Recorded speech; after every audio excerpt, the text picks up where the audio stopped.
Hola, ¿qué tal? Yo soy Sofía Callar Bermúdez y voy a presentar el problema 6, el problemario de la unidad 4 para instrumentación y control 5F. El problema 6 me dice que tengo la temperatura T del plato crítico en un fraccionador de pirólisis debe controlarse como se indica en el siguiente diagrama, en este diagrama inferior, empleando un controlador anticipativo que manipula el caudal de reflujo inferior R, sobre la base de las mediciones del caudal de alimentación F. Lo que ocurre aquí es que entra cierta alimentación de ciertas moléculas, ocurre la pirólisis que las hace más pequeñitas mediante la temperatura. Estas moléculas que ya están más pequeñitas pueden salir o pueden entrar a la retroalimentación. La siguiente función de transferencia describe la respuesta de la temperatura. Esta función de transferencia YDS del plato crítico ante cambios en la tasa de alimentación, y la tasa de flujo del reflujo, ¿Por qué? Porque nos dan dos funciones de transferencia, pero en este caso esta primera es la función de transferencia de la perturbación, porque aquí tiene el flujo FDS y el flujo pues aquí se puede medir y es lo que va a variar, es lo que va a hacer que haya una perturbación. Y la función de transferencia del proceso pues es la del reflujo, la que vale R. El problemita nos dice que si tomamos la escala de tiempo en minutos y el flujo en mililibras sobre hora, así como la temperatura en grados Fahrenheit, nos pide diseñar un controlador en retroalimentación para que la temperatura del plato crítico se ajuste de 75 a 150 grados Fahrenheit.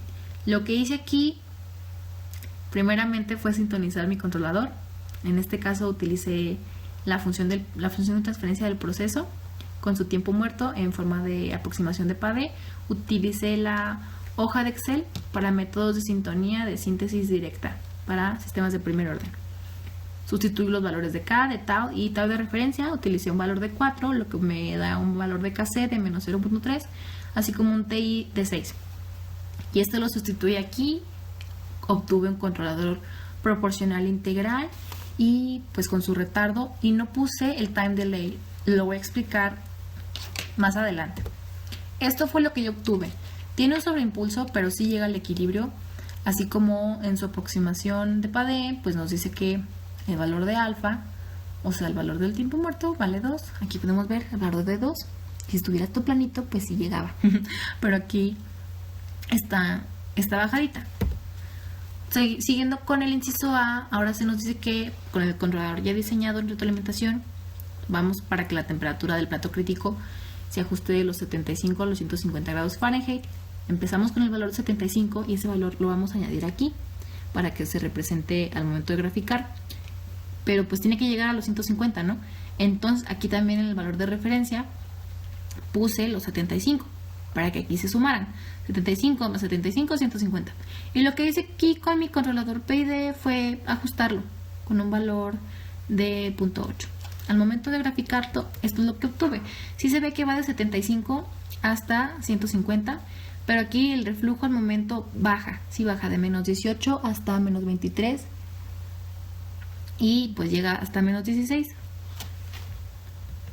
Aquí está el otro caso, el caso con el time delay.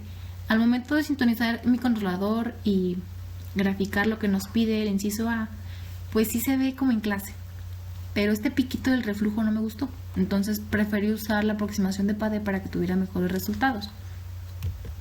En el inciso B, que es nos dice que cómo corresponde el sistema, si existe el caso de que a los 25 minutos de arrancar el proceso ocurre una disminución de 2 mililibras sobre hora en el flujo de entrada al fraccionador.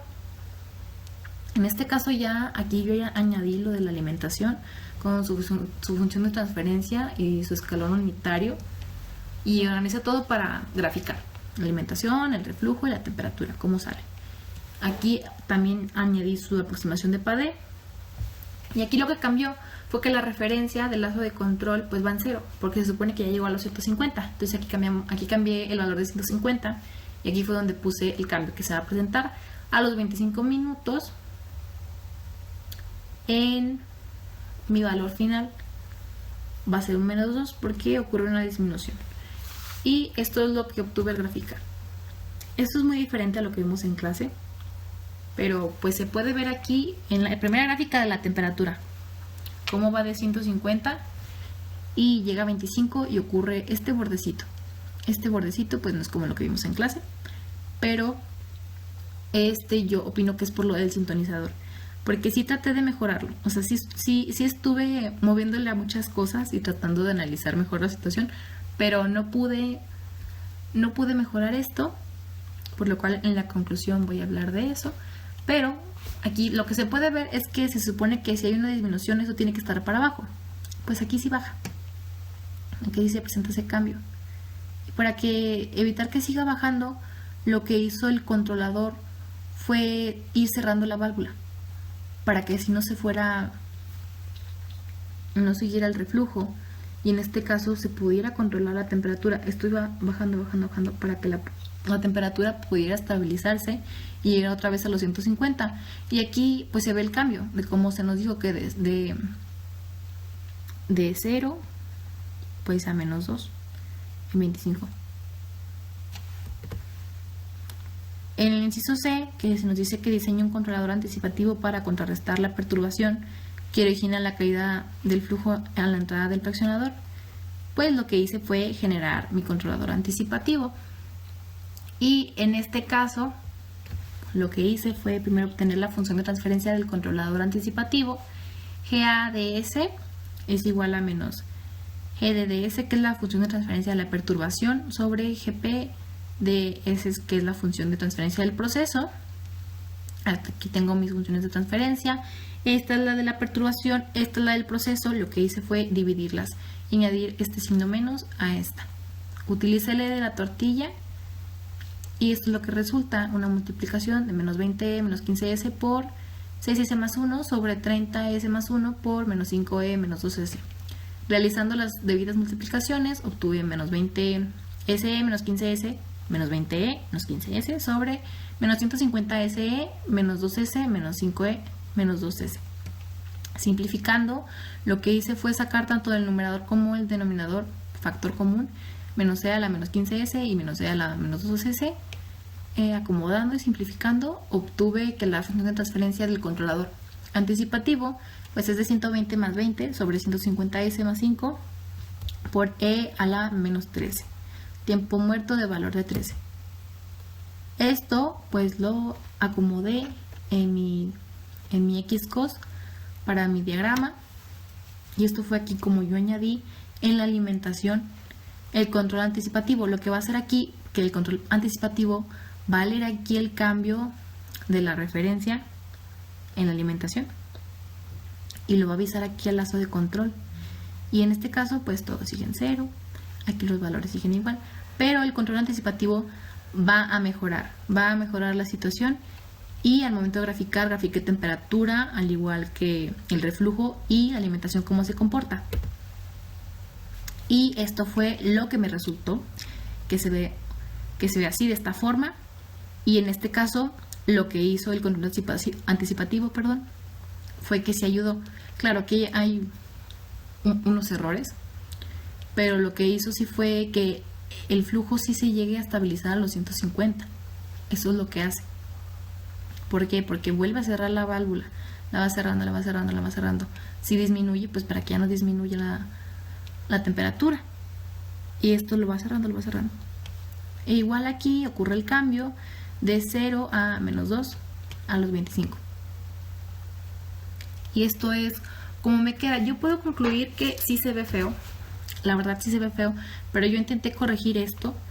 Creo que tiene que ver con que es tiempo muerto y la sintonización del controlador, pero más por el tiempo muerto y cómo se controla, que es un sobreimpulso.